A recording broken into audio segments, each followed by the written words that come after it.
Greg Windmiller, can I hear you? I can't hear you. Let's see if you're muted. Okay, I'll click that one. There you are. There you are. I heard you. I can hear you. This is so fun. Oh my God. I love that I'm doing this just because I get to see you guys. So weird. This is so cool. Isn't this Zoom software awesome? I missed you. Miss you too. How are you doing? Oh my God, I'm good. Oh geez, I'm just hustling, you know? Are you? Trying to build and just trying to do this thing. And like, it's so cool what these interviews I feel like do is that they add so much value just by showing sort of the real people behind all that you guys have achieved and done in the sport. Like, I feel like that just really is super badass and just so cool. And I feel honored because you're like interviewing. That's all Norman Kent and Kaya, and I was like, you're important. You're like interviewing some really important people, and then and then there's Talby. He's gonna watching this back. Probably no, he'll actually never gonna live it down. He'll love it. You'll love it. All right, how's the lighting? We good here? Yes, it's perfect. Actually, you can. No, you look great. Okay. Whatever. Totally cool. I'm just gonna share this. Hi everyone. Enjoy the intro nothingness that I never ever have. I really feel like it's almost better without an intro anyway, because then people can just dive in and sort of learn. Are you putting this portion on there as well? Perhaps. I probably will. I think it's like better. I think it's just an introduction. I mean, if for some reason you were like, oh my God, I feel so stupid. No, then I would cut it. But like, I don't think anyone I interview is going to be like that. No, wait, cut this out. Real. Okay, now start. All right, now we can start from here. Greg Windmiller. All right, my friend. All right, so let's start. Let's do this first, and then we can chat after. We can add more as we feel like it. Okay. I want to run through our questions first. Okay. So first, I do want to get a little bit of history on you, and I'm just curious, when did you start jumping, and how many jumps do you have now? Ooh.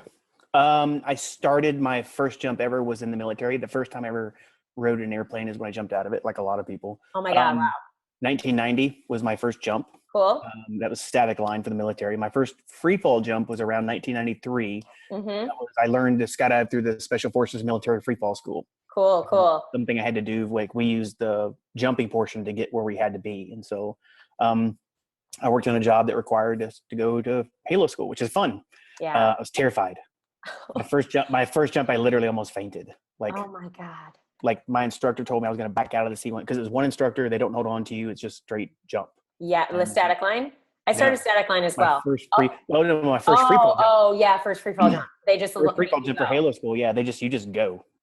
And so you get a lot of classes and everything. Sometimes you get sometimes you would get wind tunnel. Sometimes you wouldn't get wind tunnel. So, I was backing out of the ramp, and he told me, he's like, hey, I'm not going to have you look down. I'm like, oh, okay. I think he just told me that as a lie, or he forgot that he told me that because I backed out and he had a hold of my chest, right? Me back up, where it stopped. And I knew that I was like on the ramp because I could see the light coming from it. Oh man. And he was like, look down. And I'm like, no. He's like, no, look down. I'm like, no. He's like, look down, or I'm going to sit you down. And I'm like, and I looked down and my knees buckled and I almost fainted right there on the ramp. And he held me up and he started rubbing my shoulders like, it's going to be okay. It's going to be okay. Just look at me. It's going to be okay. And he's like, all right, go. And I'm like, and I went. And when I landed, he was like, did you have fun? I'm like, oh yeah, I had a lot of fun. Because I could tell because you didn't do anything I asked of you. You yelled and screamed the entire time like, woo! I didn't do a single thing he asked me. Oh my God. Next time I need you. Oh yeah. He goes, next time I need you to do what I ask of you, and you should pass that one. I'm like, oh, okay. Oh my God. I'm like feeling the anxiety right now, just thinking about what that is. Like just even hearing that story. And I definitely kicked and screamed on my first jump, which was a static line as well. But like, I didn't do a thing. I just literally fell off. I closed my eyes every single jump. My first 5 jumps for static line for airborne school, I closed my eyes every single one of them. I'm like, I'm going to look. Why should I look? It's either going to open or not going to open. I don't want to see it not open. I'm going to see something bad coming. So I closed my eyes every time. So I had about 5 night jumps. And then, my first static line jump after airborne school was in Korea in December with 3 feet of snow on the ground. Oh my God. Sitting on the side of a Black Hawk helicopter, taking off. Interesting experiences. I've got about almost 15,000 jumps now. Okay. a while, but I've had a good career. It's been good to me. One thing I want to note, given I like this as an accent, like as for young skydivers, is the closing the eyes thing. I don't think I ever did that, but one of my teammates, who is one of my very, very best friends in the world, Carolyn, she would love that I'm sharing this story. We did a 4-way team together, and she would always talk about how literally on the exit, she would just close her eyes and fucking hope, and then like open up her eyes and like, you know, so we actually worked on. And I remember another person saying, I forget who it was, but another person whose experience was also talking about how they close their eyes. And like, that is a pretty common thing, I think, when you're first starting, is that you like, when you exit, you're like, ah, and then you're like, okay, I'm out. Okay. So like, if anyone's experiencing that, I'm like, shit, man, you have 15,000 fucking skydives. I haven't spontaneously combusted. I'm okay. Yeah. I tell my AFF students that, like, I don't care what you do this skydive. I don't care if it's the best skydive in the world. I don't care what you do. You're not going to pass it. Yeah. Because on exit, when we exit, I'm going to do something to you on exit. I'm going to give you a hand and arm signal. I'm going to make a face. I'm going to do something. But whatever I do when we land, I want you to tell me what I did, because they kept closing their eyes. And so what I do is I get them to keep their eyes open. So when they landed, they could tell me what they did. You know, I wouldn't fail them. Oh, I love that. I told them, I'm going to do something to you. I'm going to fail you. And so they had that, like, I don't want to fail, so I have to keep my eyes open. So it kind of gives them that whole, oh, I can keep my eyes open. That's an awesome idea. I love that. Just so we can, because again, we could keep going on we could go tangents on every question. How many of your jumps now are canopy piloting jumps? Because I know that's your main focus in skydiving, correct? Yes. My main focus in jumping is canopy piloting. It has been since 2008. The end of 2007, beginning of 2008. And another question I have, I'm gonna just have you answer both at the same time, is I'm curious what drew you to canopy piloting as well. So I know that I would guess a large chunk of your jumps for canopy piloting, and I'm curious what drew you to that. No, actually, they're not a large. Well, the last half of my skydiving career have been canopy piloting, but my interest peaked in about 2007. I had about 3,000 jumps on a stiletto 120, and I was like doing turns and going fast and having a good time. And I thought, like, hey, this is gonna be really cool. And then a friend of mine, Paul Rafferty, had a canopy of Velocity 103, and I'm like, what's that? You know. So I started jumping that, and I was like, hey, this could be kind of fun. And I started doing like little local regional meets. Chuck Blue, who ruined a lot of people's lives, he was doing like these little local meets, and then I kind of started doing them, and I was doing pretty decent at them. Like, and the Army was like, hey, why don't you do this for us? And I'm like, because you don't have the equipment to do it. Like, we need velocities, and we need this, we need to train for it. And it's not something you come to do lightly. And they're like, okay, well, if we buy the equipment, would you do it? I'm like, sure. Like, okay, let's go. Yeah. So in 2007, they made the purchase. At the end of 2007 at Nationals in Chicago is when we did our first nationals. I think we all came in like pretty close to last. There was like 2 of us that competed, but some guys. I was there. Yeah. I think I was watching the swoop comp from the sideline that year. Yeah. But we did absolutely horrible because we had our velocities for about a month or 2, and then perfect. We realized that we need to dedicate full time to this, and so 2008 was our first full season. Okay, cool. Okay. It's interesting. I kind of love that, actually, the whole that I didn't really realize that a lot of your basically I'm imagining you as like canopy piloting only, and it's cool to hear like no half my career was totally other stuff and this and that, like, because it's funny, I think I always thought it was strange that a lot of the jobs that I got hired to do was for free flying. And I'm like, I'm such a better belly flyer. I don't even understand. Like, it's like nobody even knows that I was a belly competitor for the majority, like a lot of my career. And how much I love belly flying and FS competition and stuff like that. But like, most people, whatever at the time, were wanting to free fly. And that was the kind of organizing that was sort of desired on the boogie scene or whatever. But so it's just kind of cool to me to hear that you're like, well, actually, no. It's just what's been the most recent section of your career as a canopy pilot. My first love was actually accuracy. Really? So well, I was on a military free fall team, so our parachutes were 370 square feet. Yep. And then my lead jump was on a 290 square foot canopy. And then I stayed on that canopy for around close to 2,000 jumps. Yep. Well, I never, like, I had the slowest downsizing progression of like every student ever out there. And so I never really got into the little stuff. And I swore, like, I just swore. I worked at a Cessna drop zone for a long time, Buddy Blue's place, Chuck's dad. And as for fun, it was $2 per jump plus $1 per 1,000 feet. Wow. And so I would go up and make 6 jumps in a day. The day I would land and hand Buddy $25. And he was like, look at me. He's like, how many jumps do you make today? I'm like, 6, and you owe me $1. And he's like, okay. So, oh my God, how times have changed with that. That's for sure. Yeah. But they used to do stuff like, there was like a phone booth, an old school phone booth. There's a picnic table. There was a U-Haul. They're like, hey, Greg, land on this. And hey, Greg, land on this jump. And so I would like literally take to like landing on small areas and on top of things. And like, they'd put something out on the ground. Hey, land on this, because they thought it was fun. And so my first love was accuracy. It always has been. It always will be. That's cool. I actually love doing accuracy, but candy potting is cooler. But well, who's to say? I mean, I always say the cool factor comes in how much you love something and actually enjoy doing it and just owning that. So that's really badass. Yeah. I think a lot of people probably don't even hear about accuracy or the old school stuff, or, because I say old school, not that it's totally wrong, because, are you with me? Oh, can you still hear me? Yeah. Okay, cool. I say old school, and that's actually totally inaccurate, because it's totally still going on. People could still compete in accuracy, obviously, as much as they wanted. And I say that, and I do take that back, because it's just something that isn't typically heard of as much, given the cooler things are just more in the news or in the social media feed or whatever. But tell me one of your favorite memories in skydiving, whether it's competition or just any memory. Any thought, any cool story that you have? And not the coolest, or just any story. Because that's like a pressure. Too much pressure. No, there's a lot of them, actually. There's a lot of cool ones, a lot of great ones. But I think, because I swore I would never jump a parachute underneath 200 square feet because it was dangerous. It was scary, spooky, and stuff like that. And then when we first started the camp potting team, I think it was, I went to Ohio. And it worked with the fast tracks teams, and Isaiah McCoffey was one of my first ever canopy coaches. Nice. So I worked with him trying to build up the swooping thing. And then Jay Maletsky came to winter training in January of 2008, our first full year of competing in canopy potting. So it was we just started, had no idea what the rules were.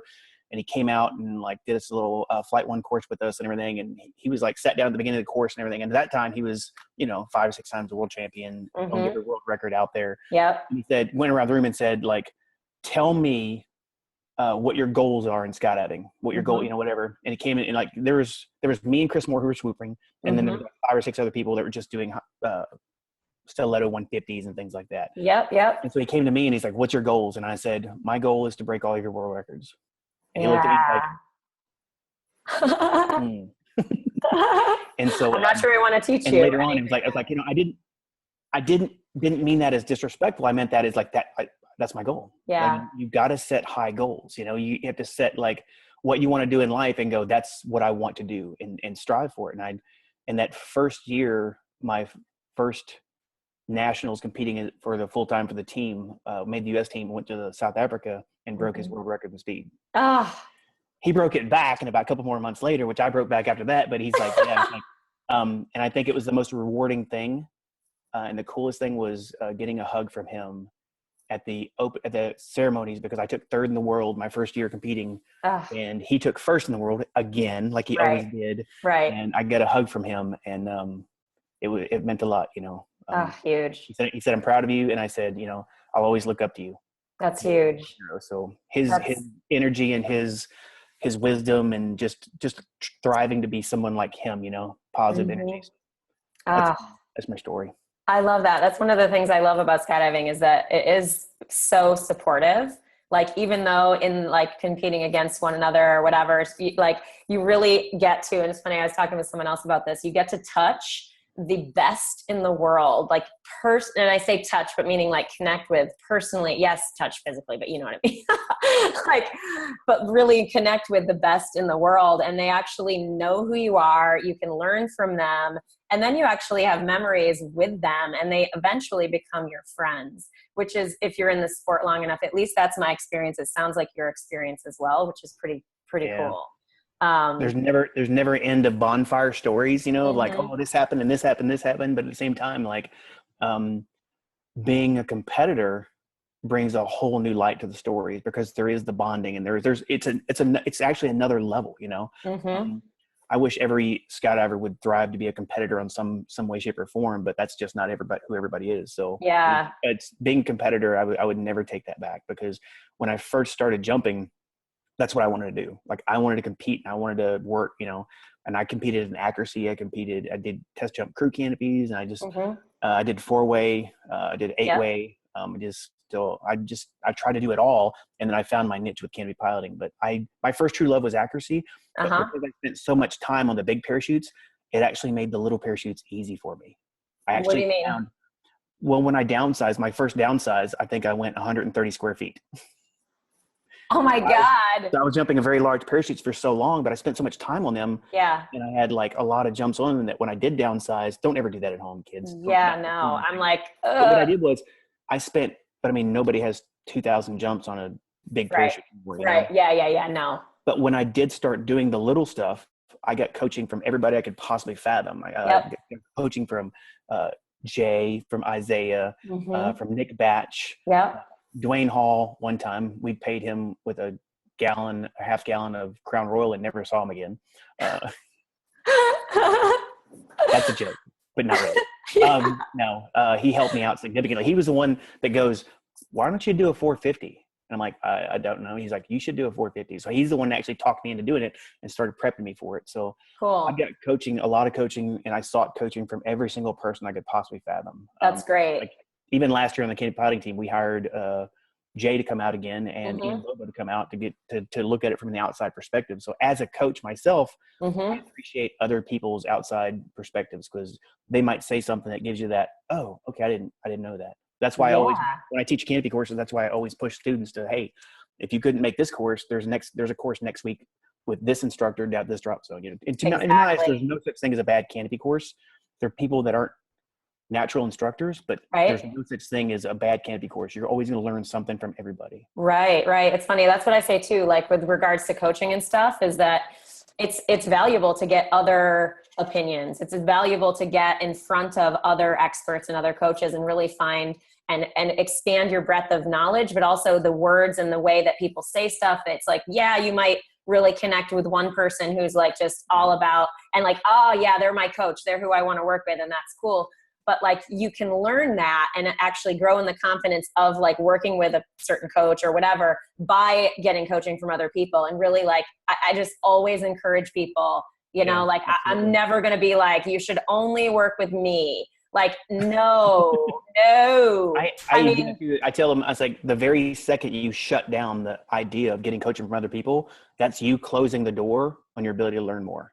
Because yeah. that person, I could say the same thing 10 times, but because somebody else says it and does this, you're going to remember it. Right. Well, I, and there's certainly ways where, sections where I'm like, okay, maybe focus a certain amount of time with one person, yeah, however long that is, that works for you to kind of get an experience with someone. So it's not yeah, that like, oh, just one day work with this person, the next day work with that person. It's like, it just depends on who you yeah. are and how you learn. You got to So let it soak in. yeah, you can take chunks with individual coaches, or maybe a year with this coach. And if you're a competitor, for example, like you hire someone for the year or something like that, because there's nuance and like continuity with 4-way, and you know how that stuff goes, that maybe changing that up throughout the year would be challenging for the team.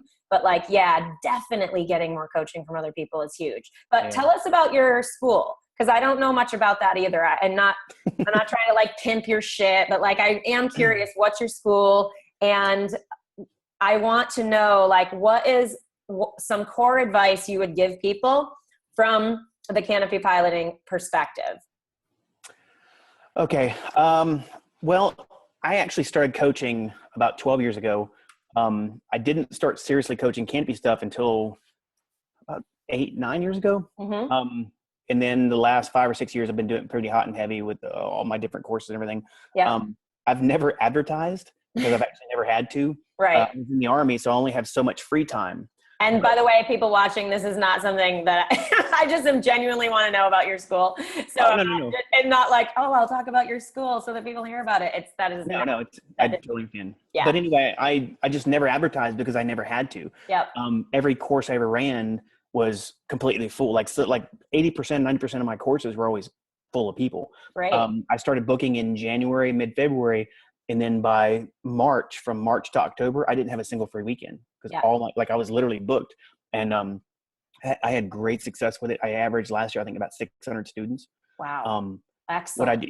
I travel a lot.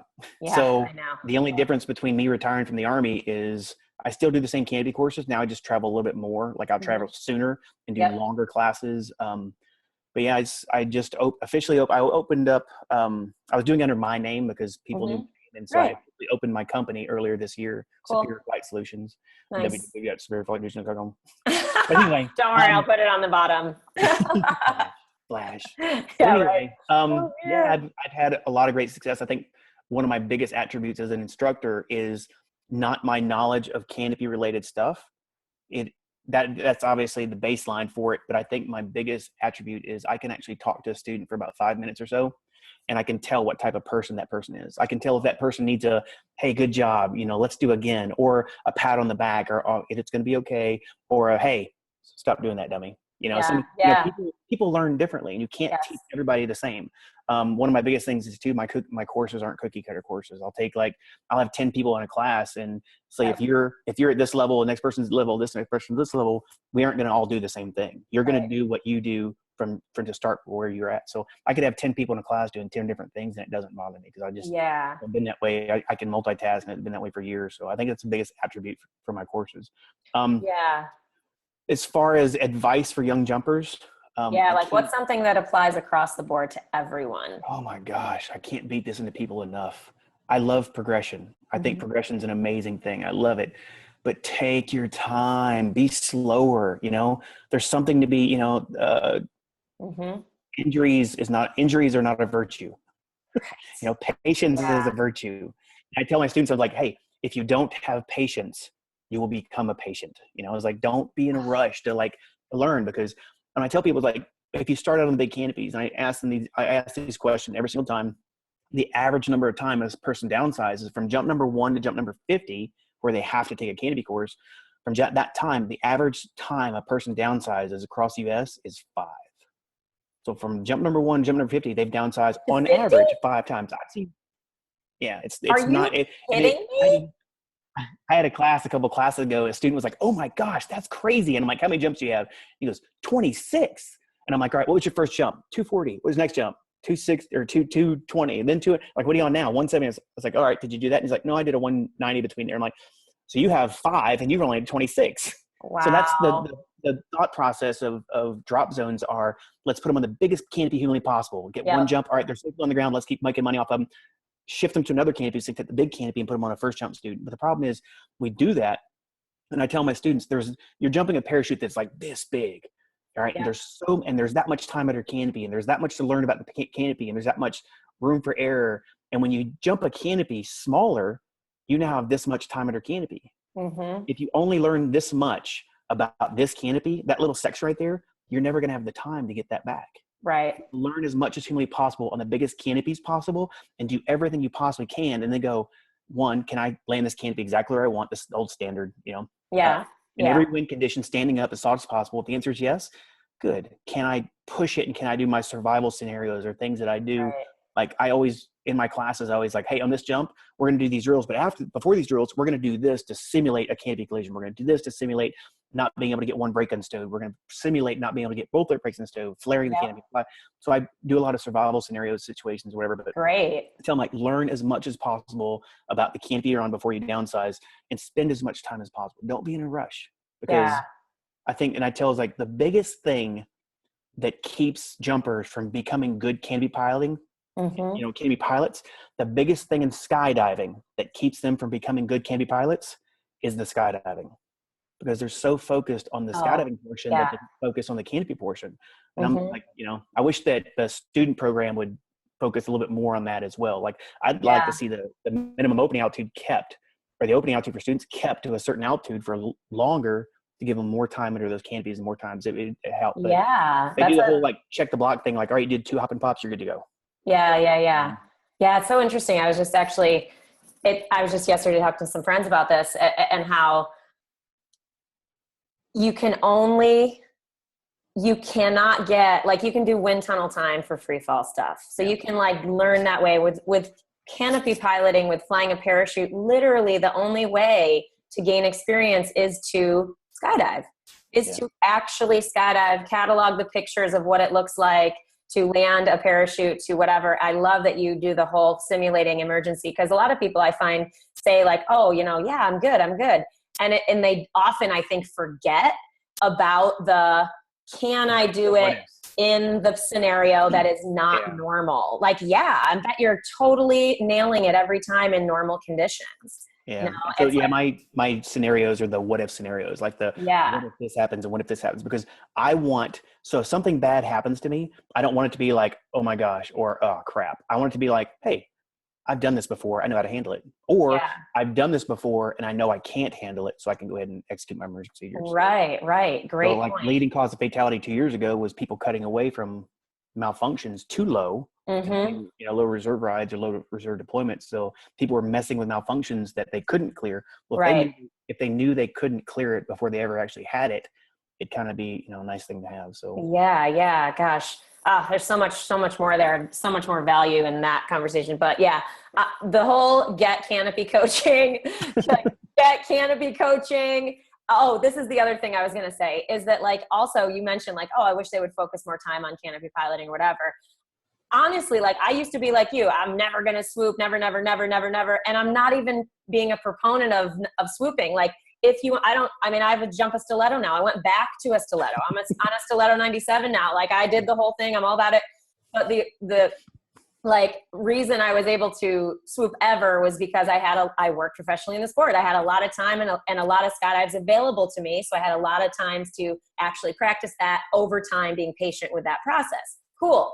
Now, whether you're going to swoop or not, or just enjoy your canopy ride, if you do that, you get to double your fun in the sport. So like I always remind people that of like, if you do spend a little time caring about your canopy piloting and parachute skills and just getting through that or working through that with a coach and taking some courses, like really your fun in skydiving doubles, because you're not as afraid or anxious about that experience and you actually feel confident. And, whether you're just landing straight in or doing an easy pattern, it's still so much more fun when you feel in control and safe in that environment and under that. That skill. People explain it too. They'll explain like flying a parachute is kind of like driving to work. It's like they compare driving to work. And I'm like, yeah, but if you suck at driving to work and you get in a crash every day, you can't go to work. I'm like, it's the most important part. In order to safely do what you want to do in your career, focus more on canopy stuff so that way you can do the other stuff later. So it's so true. Okay. So here's something. What advice would you give people considering the sport and community as a whole? So not just focused on your canopy piloting focus currently, but just as a whole, is there something you would want to share? Look out for one another, look out for one another, be more cognizant. The more experienced jumpers, look at the younger jumpers' gear, just go over it and look over it. The biggest thing that I see that there's no such thing as a catastrophic incident. I mean, you don't jump out of an airplane and get hit in the head by a lightning bolt. You don't spontaneously combust. It's always something small that leads up to it. Yeah. There's always something small that leads up to it. That one thing has that snowball effect. When I tell people that one thing, try to stop that one thing from happening. You can stop that from happening. There you go. It's the running around, getting to the, like doing this, like, oh, I forgot my altimeter. Let me run here, get this. Or I forgot my helmet. Let me run this. And next thing you know, it just snowballs and gets worse and worse. Yeah. The problem is one thing that I see a lot of times too, if I see people rushed, panicked, or frustrated or flustered, the vast majority of the time it's in the boarding area. Right. And so people hear that, all right, get it on call, or like boarding, you should be in the like boarding area call, whatever. And people are like, oh, boarding area call, let me go to the boarding area. It's like, no. Yeah. I would, if it was a across the board thing to everybody, be at the boarding area at the 10-minute call. Yeah. So that way somebody can safely organize and say, hey, your gear is good to go. we're going to put you guys in this exit order. Do you have any questions? We can talk about separation because these guys are doing an 8-way or a 4-way. Yep. About the winds and the push and the spot, because when you make jumpers smarter, you make them safer. And if you take a student over to, or somebody with 25, 28, 30 jumps over to the boarding area and say, hey, this group's getting out first and the winds are doing this, so you need to give them more time because this is going to happen. You just increase their safety and their chance of survivability. So my biggest thing is get to the boarding area sooner so somebody can take charge and make good decisions and set everybody up for success, because that one young jumper that you got to the boarding area with your 10,000 jumps, you got to the boarding area late, and now they're flustered because they don't know where they should go. You just possibly caused that person to get hurt or even hurt somebody else. So the biggest thing for me is equipment. Check over each other's equipment. You know, it's a leading cause of fatalities last year, equipment related issues and everything. So just check over everybody's equipment and get to the boarding area early, I think. I love it. And it does. That's not just for young jumpers. That's for definitely, like you said, for experienced jumpers as well. Like that's a legit thing. We're like leading by example, like really saying like, I'm willing to be uncool and be geared up before everyone else. Uncool. And I say that with air quotes, of course, because I think that's actually what's coolest, is to be a leading by example through safety. Like I'm probably too conservative sometimes, but that's how I like to be. And I'm okay with that, you know, like and that's all good. It's all good. But like, my point is like, I love that if people are going to look to me to take charge in the boarding area, I'm happy to do that too. Like, and it's like, I almost like that, helping people and educating people into that role as well. Like I remember one time there was a guy, I actually forget which Straussson this is at. We were talking about opening the door, and I actually worked with this one guy on, he had never sort of in control in that role of when the green light comes on, you open the door. So I like helped him through that process of like, cool, no problem. It makes sense. You know, if you've never done it, you've never done it. Let's talk about like what that role is. Like that's an actual role that if you are the most experienced person on the load and you're at the, you know, in the front of the plane, that you can take charge of that part of the process and be the person who opens the door and is that sort of embodiment of calm and leadership, you know? So it's sort of like empowering people into those leadership roles as well as they learn, which I think is pretty badass. So I love it. I love it. Greg, this is good. Good shit going down today, my friend. Well, is there anything else that you would want to share before we hang up? I've tried to keep these a little bit reasonably timed, but what else? Anything ridiculous or whatever? I mean, you've already look up here, because if you ever have any questions, you like look over there. It's like the answer is usually over there.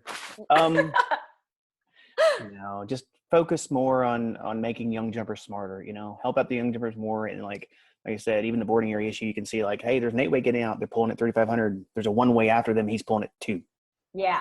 You can find those things out. Just help our jumpers, you know, believe it or not, the jumpers nowadays are smarter than we ever were when we started with the technology. So how I made it this far is a miracle. I've done some pretty dumb stuff. Oh, I've done some dumb shit. Thank you, Chuck. Oh, so, oh man. Well, cool. I love it. And you know what? Last thing I'll say to that is that like, yeah, the experience, but also as a young jumper, if you're a young jumper watching this, like, dude, don't be shy to ask questions. Like most experienced people are cool and there's no stupid question, like truly to ask, and that you likely will be met with someone very, very happy to help and actually happy that you asked. So right on, my friend. Did I lose you again with the internet? There you are. It says, my connection is unstable. It says, Mel, you're unstable. I'm totally unstable. Well, the best part is when the videos catch up, they're like, all these like fast forward stuff going on. Well, I love that we did this. Thank you so much for your time and just expertise and just helping us and helping me and supporting me in this and supporting the community by being of service in this way. I really appreciate it. It's all about the younger jumpers. Yeah, man. All right. At every point, we all started with one jump. Yeah, I know. Mine was horrible. Kicking and screaming again. Kicking and screaming. That's what I did. We used to use the example of screaming like, you know, like a girl. Like the thing was like, oh, I did this like a girl. Well, no. Girls are kicking ass. Yes. Nowadays, I want to swoop like a girl. Have you seen Cornelia Knee-High? Oh my God. I know. I know. We'll have another episode where you can come back on and talk about the kick-ass chicks, and you're not allowed to talk about anything but them. Too easy, man. Too easy. Hey, I just wore a dress. I wore a tutu and a wig during my last canopy course. I know that's right, because that was to raise money for a charity, right? That you support. For Fibrolamella Foundation. I'm holding a charity cancer event here at Rayford, North Carolina. It's got a Paraclete XP. Got to throw Awesome. When is that? Just might as well October put it in here. October the 8th. Okay. So we all the proceeds that day are donated towards children's cancer. So I hold it every year. This year will be the 5th year in a row we've done it. Awesome. So yeah, I told the drop zone, it was a chicks boogie, and they were like, I was coming there to do a candy course for a chicks boogie, and somebody threw it out there. It's like, hey, what can we do to get Greg in a tutu or a wig? And I was like, well, if you raise this much money, I'll do this. If you raise this much money, they ended up raising $3,670 in like a week. Awesome. And so I had to do a swoop for them wearing a wig and a tutu and lipstick and eyeliner. Oh my God. So worth it. Oh my God. It's so worth it. I almost you have to send me a picture. I'll try and cut one into our interview so that they can see you. I had to make it my Facebook profile picture for a week. I did. So it was my pictures. You know what? What if that kind of stuff, raising awareness for something that's awesome? Fuck yeah. I say. Put those up there. Free Fall to Fight Cancer is the website, and then put that picture of me up there in a tutu. I will.